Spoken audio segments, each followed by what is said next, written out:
4. Two swimmers, Alan and Beth, start together at the same point on the bank of a wide stream that flows with a speed v.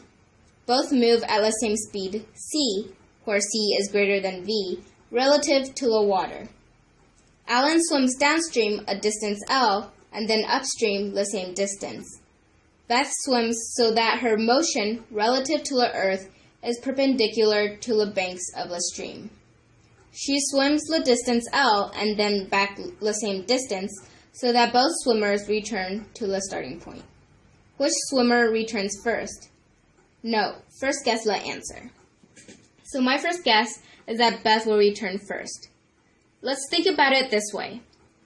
If the swim speed c is only slightly greater than the stream speed v, c minus v will be very small, and Alan will spend an extremely long time swimming upstream. So therefore, Beth will return first. But let's work through the problem. To find out who came back to a starting point first, we must know their actual swimming speeds and times. So first for Alan. When Alan swims downstream, his speed is c plus v,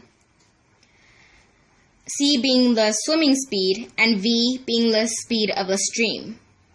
When he swims upstream, his speed is c minus v. So the total time for Alan is L over c plus v plus L over c minus v, which becomes L times c minus v plus L times c plus v over c squared minus v squared, which becomes 2lc over c squared minus v squared. Now for Beth. Beth needs to swim in a direction slightly upstream to compensate the flow in order to swim perpendicular to the bank. Her actual speed for both ways is square root of c squared minus v squared. Therefore, the total time for Beth is L over square root of c squared minus v squared plus L over square root of c squared minus v squared, which becomes 2L over square root of c squared minus v squared.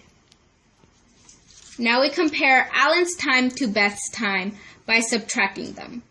So Alan's time minus Beth's time equals 2lc over c squared minus v squared minus 2l over square root of c squared minus v squared. Now we take the common denominator by multiplying this fraction by square root of c squared minus v squared, and that will become 2lc minus 2l times square root of c squared minus v squared over c squared minus v squared.